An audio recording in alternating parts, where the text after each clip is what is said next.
दोस्तों आज हमारे लिए बहुत सौभाग्य का विषय है कि हमारे लिए एक बहुत स्पेशल शख्सियत हैं जो लड़ाई लड़ चुके हैं भारत के लिए, ये देश की सेवा कर चुके हैं। और अब इन्होंने उसमें कौन सी लड़ाई लड़े थे बाबा आप अरे किस उस सन में? समय की बहुत हैं। हाँ। शुरू की तो चाइना का है 62 का। चाइना 62 की चाइना लड़ाई आप लड़े थे? खूब बढ़िया। अच्छा। और उसके बाद 65 था। हाँ। इंडो पाक कॉन्फ्लिक्ट। इंडो पाक भी लड़े हैं 65 का भी? हाँ। फिर 71। 71।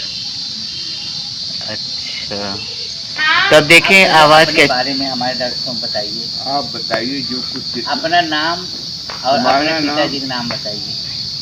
रिटायर्ड सूबेदार ओंकारनाथ मिश्रा, पिता का नाम पंडित सत्यनारायण मिश्रा, गांव वीर मऊ विशुंदर, या दाल माधव करी। अब अपने पुत्र पुत्रियों और आगे जो और वंशज भी हैं, उनके फैमिली बारे में है। बताइए। 3 लड़के हैं और 3 लड़कियां हैं। 3 लड़कियां हैं, 3 बच्चे हैं। हाँ। तो और नाती होती हैं बहुत। 3 संदीप हैं, 3 है नाती भी।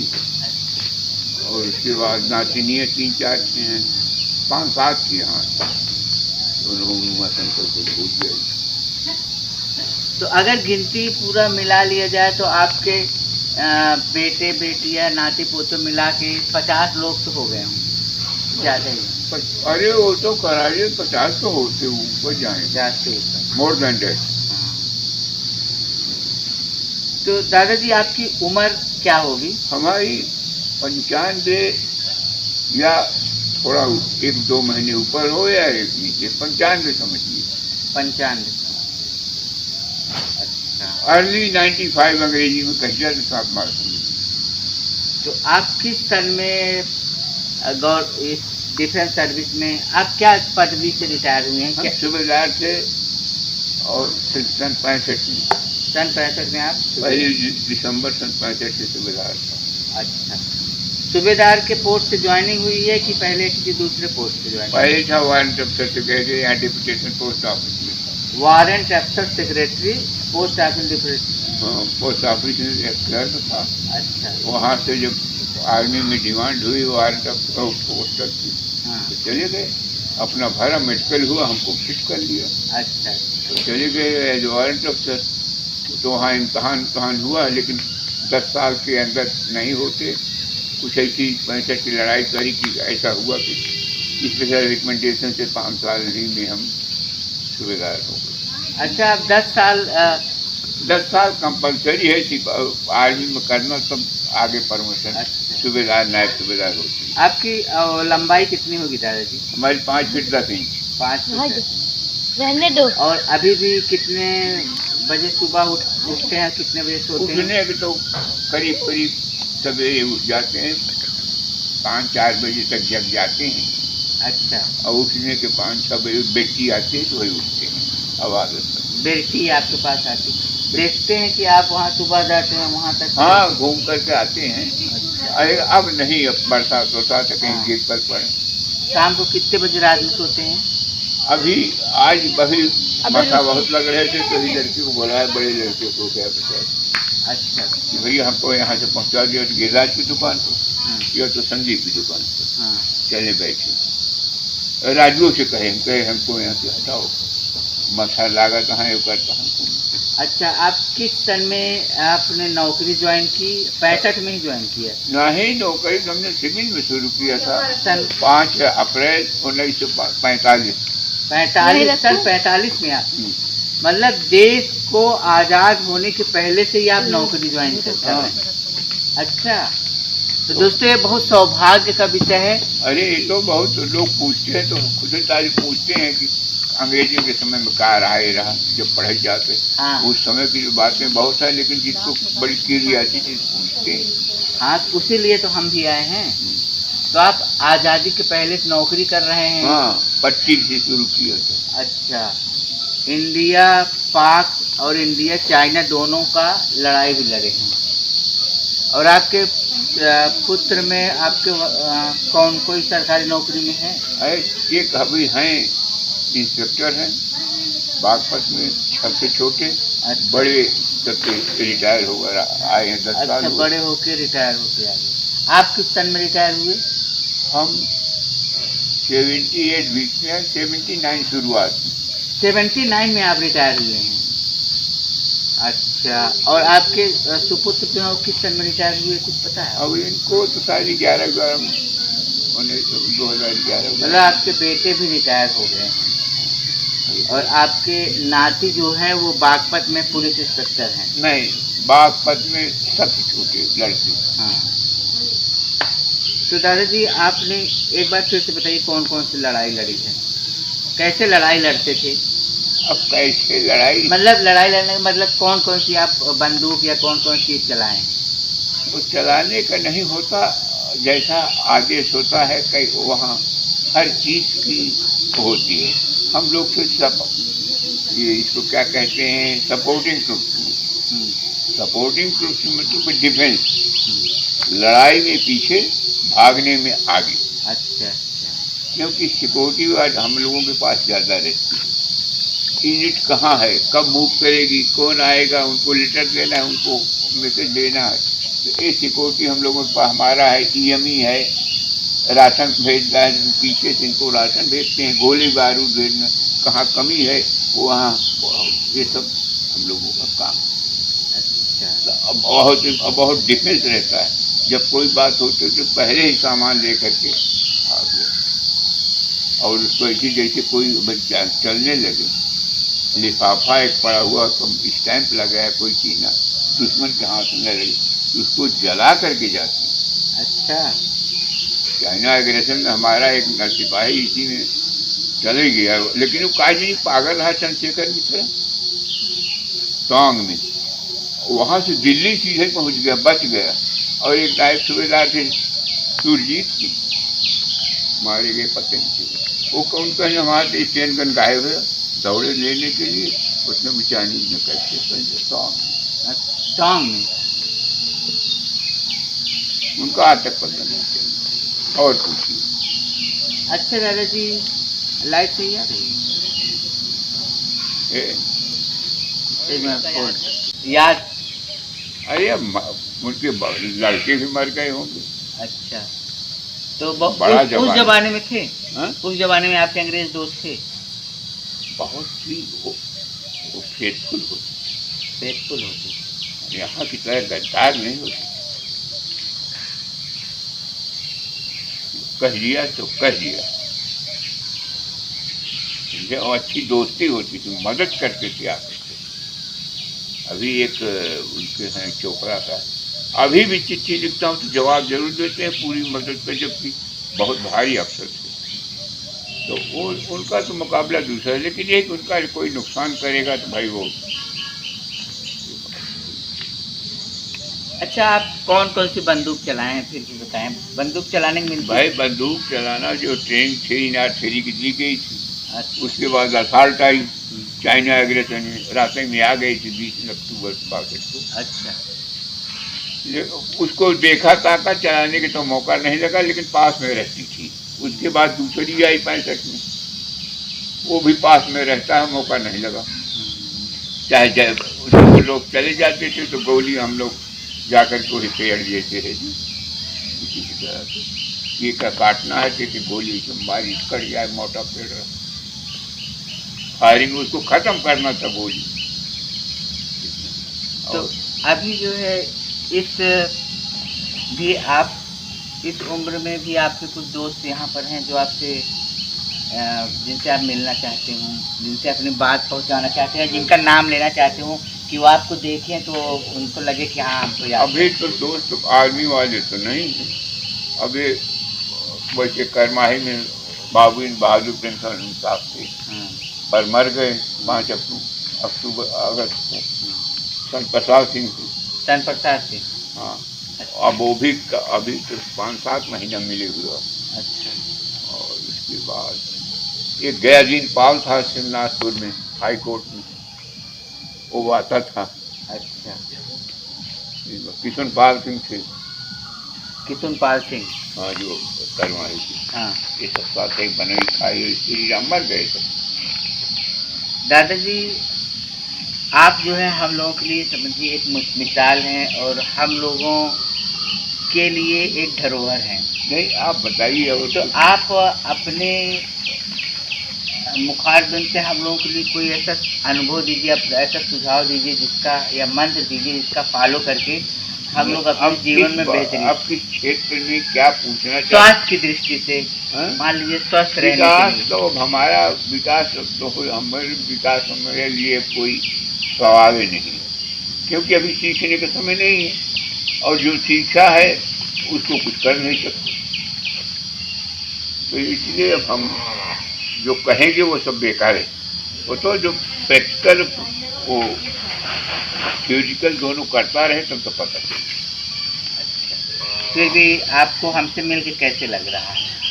ये नया अचीवमेंट आया, ये तो रोज जितना मिले उतने उत्साह बढ़ता है।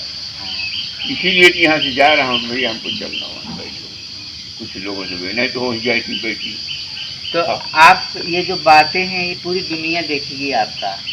अभी यहाँ से फैलेगा, पहले कुछ गांव के कुछ लोग देखेंगे, और भी इंटरनेट, बम्बई, दिल्ली, गुजरात, कलकत्ता और भी लोग जगह देखेंगे। तो आपको देख के ऐसा लगता है कि आप बहुत ही अपनी ज़िंदगी को सक्सेस, अपनी ज़िंदगी को सफल है, बस चल रहा है, किसी तरह पार हो गया, बस वही सफल। अच्छा, फिर भी हमारे दर्शकों को कुछ बताना चाहेंगे? आप पूछिए जो कोई। यही कि वो अपनी कौन सा ऐसा काम करें कि वो भी 100 साल जिए। ये तो कोई हम भाई डॉक्टर हैं नहीं। हाँ? अब ये दिनचर्या से अपने हैं, हाँ। खान पान जरा ठीक से है, संतुलित है। हाँ। और चलिए, आपसे मिलके दादाजी हमको बहुत अच्छा लगा। और पूछिए, कोई ऐसी बात नहीं है, हमें तो बड़ी खुशी है कि हमारा इतना टाइम निकल जाता है। अच्छा, ये आस पास में हरियाली, अनार भी लगाए हुए हैं, अनार भी हैं और सब भी, तो इन सब की भी आप देखभाल कौन करता है इन सब का? अब छोड़ दिया, नहीं तो एक एक चीज़ सड़क पर लगाया है, उधर ब्रिज पर लगाया है, परफ्यूम लगाया है, नौ है, इसका मैं बहुत शौक। अच्छा, हर चीज़ पेड़ या मूल लगा दिया है अभी कर लें, लोगों को दाली भी नहीं मिली, खाद आने से तो ये खेत के बगीचे से लगाए, वहाँ लगाया। थोड़ा तेज बोलिए। और अच्छा दादाजी, जानवर और इससे हमको बड़ा प्रेम। जानवर और ये पेड़ पौधे। हाँ, दूध जरूर मिलता, दूध हमेशा हमको मिलता है। हाँ, आज भी एक गाय पहिया के अभियान है, एक पहिया के लागत का 5 हमारे पास 5 भैंस आपके पास? अरे वो ऐसी यहाँ है नहीं। दादाजी, एक चीज़ आपसे जानना चाहेंगे कि आपका पसंदीदा हीरो कौन सा है? हीरो का कौन सा मतलब? एक्टर? हाँ, एक्टर है। नहीं, हम उनसे नहीं, उसको हम बहुत कम देखते। कोई पिक्चर सिनेमा हॉल में कोई पिक्चर देखे? नहीं, सिनेमा हमारा फ्री होता था, लेकिन मुझे शौकीन नहीं। फिर भी कोई पिक्चर देखे होंगे सिनेमा? बहुत पिक्चर देखा है। हाँ? पिक्चर बहुत देखा है, लेकिन कुछ ऐसी घटनाएं हुई हाँ। कि आर्मी में होता था, हम नहीं जाते। हम यार कुछ लोग ऐसे थे, कुछ और भी काम अपना करते थे। कोई भी ऐसी पसंदीदा पिक्चर आप फिल्म बताएंगे जो आपको अरे पसंद हो, जिसके गाने आप गुनगुनाया करते हो? नहीं, ऐसा कोई नहीं। अच्छा, राजनीति में आप सबसे ज़्यादा किसको पसंद करते हैं? राजनीति में भाई हम पहले तो शुरू में कांग्रेस को पसंद करते थे। अच्छा, और अब कोई है, अब नया पार्टी आया है, तो जो वर्तमान है मोदी ने किया, कुछ लाइकिंग पर है, लेकिन हमें पूरा भरोसा। आपको मोदी पर पूरा भरोसा नहीं है? कांग्रेस पे जितना भरोसा था उतना मोदी पे? वो पहले वाला जितना था उतना में। अच्छा, कांग्रेस बाद में भी जो थोड़ी सी गलती हुई, जो उनके यहाँ भ्रष्टाचार शुरू हुआ, मगर जवाहरलाल ईमानदार, फॉरेन पॉलिसी उनकी थी। जवाहरलाल ईमानदार खुद को जो बेईमान को बचाया, इसलिए बेईमान में भी नहीं जाने लगे। अच्छा, बेईमानों इसीलिए कहा गया चोर मौसेरे भाई, उन्होंने बेईमानों को बचाया, इसलिए बेईमान में गिने गए नहीं। अच्छा, पीटी कृष्णाचारी को बचाया, जो शुरू में इंग्लैंड से जीतने दिया था 670 से 80, और उनका दाम करीब 80 लाख पेमेंट भी कर दिया था, उनको बचाने के लिए अब अभी जाकर के 2-3 साल 10-12 साल हुआ, मोहम्मद करीम छागला बॉम्बे हाई कोर्ट के जस्टिस ने फैसला दिया था। तो उन्होंने जब उनको सजा दिया, 22 साल 26 साल की सजा दिया था। अच्छा। कितने दिन के बाद गांधी महात्मा जवाहरलाल ने कहा था, जाइए फिर कभी आपसे मिलेंगे, हमको दुख होता है आपको कुछ कर। ये शब्द जो है मालूम पड़ता है कि ये उनको प्रोत्साहन दे रहे थे। मेनन को देखिए उस समय कितना बेईमानी किया चीन की लड़ाई में, कृष्णा मेनन, बीके कृष्णा। अच्छा आपके जबकि फर्स्ट क्लास के लायर थे, बहुत बड़े ताकतीब थे भाषण देने में, यूएन में जो भाषण देने गए यही गए थे।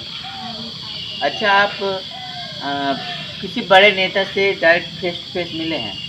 अरे बड़े नेता जगजीवन राम अक्सर मिलते थे। अच्छा। मिली कृष्णा कमलापत त्रिपाठी,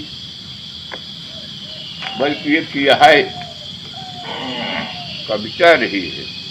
तो हम सभी गए केदारनाथ, पार्लियामेंट्री सेक्रेटरी रहे हैं, हमारे एक रिश्तेदार लड़किया है, उन्हें एक ससुर बहुत पर्टिकुलर चिट्ठी दी है। तो एक जने आ गए नहीं, तो कमलापत त्रिपाठी ये पहले सूचना थे, रक्षा थे, शिक्षा में थे। बूढ़े बुढ़े से 2 आदमी हमसे बैठे रहे, लेकिन मार्गबाजी का रूप कह रक्षा शिक्षा सूचना तीनों के प्रधान, हम का कुदेव कहे कमलापति भगवान। वाह भाई वाह। सब बैठा हंसे जाकर उनका बोला है रक्षा सेवा सूचना। तीनों मंत्री रहे। अब कांग्रेस के स्तंभ थे ये सब, मज्ञानी चैल सिंह, गुरुमुख निहाल सिंह, बरसाती ढिल्लो, ये सब। तो अब ये तो भूल गया, वो प्रताप सिंह कह रहा हूँ, टाइगर, कोई बात नहीं, किसी की हिम्मत नहीं, बोल में पाकिस्तान है कितना। अच्छा अच्छा, फिल्म से आपका ज़्यादा वास्ता नहीं था? कुछ नहीं, राजनीति में थोड़ा इंटरेस्ट रखते थे? बस ऐसे आया जाए, परेशानी और रहती थी, किसी को नौकरी दिलाना है दिलाना, तो जब ड्यूटी हो तो देखी कि पालम एयरपोर्ट पर ड्यूटी है कि हाई बड़े हाई वे उतरा, नो हो वर्दी पहने रहे, मान न मान में तेरा में सलाम करी, बैठो सुविधा में बैठो, तो कुछ न कुछ। अच्छा दादाजी, खेलों के बारे में आपका क्या है? कोई खेल जो है लाइक करते हैं? नहीं भाई, अब आर्मी में जो फुटबॉल है, वॉलीबॉल है, बास्केटबॉल है, बैडमिंटन, शटलकॉक है, क्रिकेट क्रिकेट देखता था, सबसे बोर्ड इसी को मानते। चलिए आपसे दादाजी हमको बात करके नहीं, बहुत और अच्छा लगा। पूछिए, और पूछें? जो पूछना आप अपना दिल के ऊपर फिर न रह जाइए। दिल के अरमा तो अभी मैं एकदम तृप्त हो गया हूँ, आपने मुझे इतना कुछ बताया। बस आपसे मैं लड़ाई के बारे में जानना चाहता हूँ कि जैसे भारत और चीन, पाकिस्तान, तो भारत का अभी नेपाल के साथ भी सीमा विवाद चालू हो गया है। सीमा विवाद है, बातें कर रहे हैं। दादाजी मैं ये जानना चाहता हूँ कि भारत इतना बड़ा देश है और इसका जो है अपने पड़ोसियों के साथ अधिकतर सीमा विवाद है। अभी तक नेपाल जो कि हिंदू राष्ट्र था, नेपाल के साथ एक ही राष्ट्र दुनिया में, हाँ एक ही राष्ट्र है, नेपाल के साथ भी शुरू हो गया है, चाइना के साथ है, पाकिस्तान के साथ है। कांग्रेस के समय से नेपाल का खत्म हुआ। जब दिनेश सिंह थे तो यहाँ से दिनेश सिंह को एम्बेसडर थे, हाई कमिश्नर वहाँ से बुला लिया, काला कहाँ करवा दिए। अच्छा, इन लोगों को पहले खराब थे। फखरुद्दीन अली अहमद थे, प्रेसिडेंट हो गए थे, फॉरेन मिनिस्टर थे। इंडोनेशिया में इनको नमाज नहीं पढ़ने दिया मुसलमानों ने, नमाज इतना खराब हो गए थे। तो ये अच्छे राज्य न होना खराब हो गए। नेपाल हो गए टिकने वाले नहीं, नेपाल के कोई नहीं, नेपाल टिकने, पाकिस्तान तो गए हैं, अब उसके बुरे दिन आ गए। इसको आप देखिए, जितनी लड़ाई हुई चीन से, नेपाल एक 4 गेट बनेगा, और ये क्या नाम, नेपाल और एक पाकिस्तान। अच्छा दादाजी, बांग्लादेश, क्या आपको लगता है कि अगर इंदिरा जी चाहती तो बांग्लादेश भी भारत का हिस्सा होता? ऐसा नहीं। क्योंकि मोहम्मद भासानी, मियाँ भासानी खिलाफ था साला।